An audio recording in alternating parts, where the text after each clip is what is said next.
So whenever I'm out in the lawn, in the front yard, the conversation I usually have with people that are walking by, walking their dogs, or kids on the sidewalk riding their bike or something, usually goes something like, "What do you do to your lawn? You must water a lot, right? What fertilizer do you use? How do I get greener grass?" That kind of stuff. Well, fortunately these days I can say, well, I started a YouTube channel where I'm going to show you exactly what it is that I do. Channel's called The Lawn Renaissance. And I briefly thought about calling the channel Tan Line Lawn or something like that because of how angry my tan lines get after a summer of being out here. But I figured that would lead to some disappointed viewership because I don't plan on showing any tan lines, at least not for free. And so here we are, the Lawn Renaissance YouTube channel, spilling all the secrets on how to have a nice lawn, right? No, there's none of that nonsense. No conjuring up of lawn spirits and praying to the lawn gods and black magic and all sorcery and all that kind of stuff. None of that.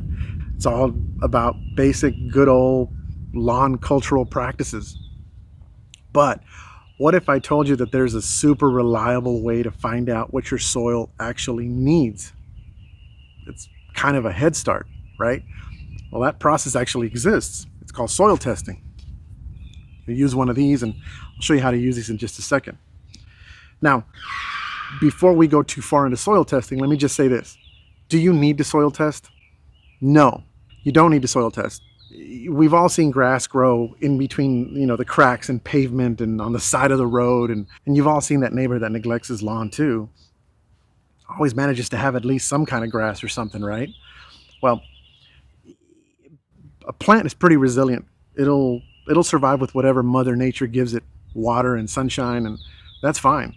However, if you want to take your lawn to the next level, then you really need to dial in what it is you're going to put on your lawn so that it responds the way you want it to respond. So, do you need a soil test? No, you can't really go wrong without one, but you could be a little more right if you had one done. One way to think about a soil test is it's a snapshot of your soil's health. Think of it as a report card, right? Shows you what you're excelling at, shows you what you need to improve on. It's exactly what a soil test does. And so what is a soil test? In simple terms, you take samples from various parts of your lawn, right? Using one of these. You mix those samples up to make one representative sample of your entire soil profile. You send that into the lab, and the lab uses a chemical reaction process that extracts nutrients the same way that your grass and any other plant does. And then it determines how much of that there is in your soil. So it measures various nutrients, manganese, boron, iron, phosphorus, potassium. Again, think of it like a report card. It shows you where your lawn is doing well and where it could use some help. Here's my soil test from last year. You can see it's a pretty basic layout.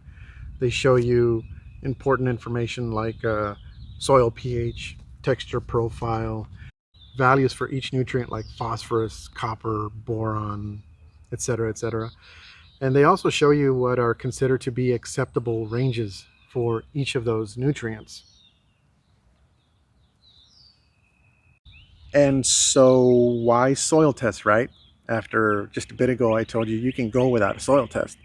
Well, there is one thing that you find out from a soil test that is arguably the most important thing you can find out about your soil, and that's your pH. And a soil's pH is it falls onto a pH scale. On one side, you have the acidic side, you have the neutral, and then you have the alkaline side. And where your soil falls on that pH scale will dictate how your soil is going to react to whatever it is you apply. If your soil is too acidic, then you want to avoid certain products. And if it's too alkaline, then you want to avoid certain products because it ends up being a waste of money. Your soil doesn't do anything with certain things if it's not in the right pH. So by knowing your pH, you'll know what things you can apply. And even there are some products that'll help you correct your pH. Now, that's a long, slow process, but still every little bit helps, right? On the pH scale, the optimal range is usually 6 to 7. Again, some places will say 6.3 to 6.7. Some places will say 6 to 6.5. In general, 6 to 7 is the optimal pH you want to be in. Another question is, when should I soil test? Ideally, you want to soil test when it's been 4 or more weeks since you last applied anything to your lawn. If you apply within that window, your chances of getting a skewed test result increase, because now it's picking up nutrients that you put in there artificially. And what we want is a snapshot of your soil in its natural state, right? That way you know where you're working from. So all that to say, best time to test your soil is well after you've fertilized. Usually that tends to be right in the spring because everybody's been dormant for a while and you haven't done anything to your lawn. So this is a good time to test your soil. And so here's how you test your soil. You can get yourself a soil probe. These tend to cost about $401. No, just kidding. I don't know what that is. That is probably like an inventory number or something. But you can use a trowel, a screwdriver, anything to bring up some soil samples. Different labs will tell you to dig down to 3 inches, 4 inches. You're basically trying to stay in that root zone area, right? That's where your grass feeds. So we want to take a soil sample at that level. So here's a quick demo of how this works. Take your soil probe or whatever it is you're using. Push down, turn, pull up. I use my screwdriver to get rid of the top part that I know I don't want. See, all those roots and stuff. Roots. And then I cut out the part that I do want. Crumble it in my bucket with the rest of my samples. Now, I have clay soil in Texas. Sometimes it's hard to work with. See? And now you're done. Now, this is also a good time to mention that even with horrible clay soil, I can still get a pretty decent looking lawn.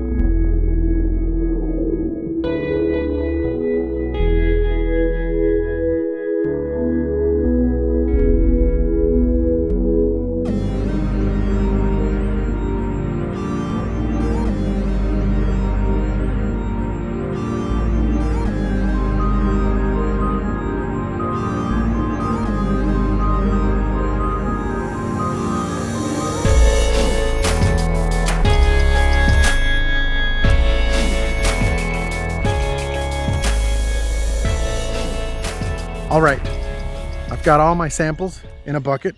It's time to sit down in the shade, pull out all the rocks, all the grass roots, leaves, any kind of debris that might taint your soil test. The lab that I'm using is Spectrum Analytic. There's other ones out there. Waypoint is another one. The procedure they have me follow is they want me to take my sample, put it in a Ziploc bag, label it, fill out the form that they have on their website, and then mail it to them.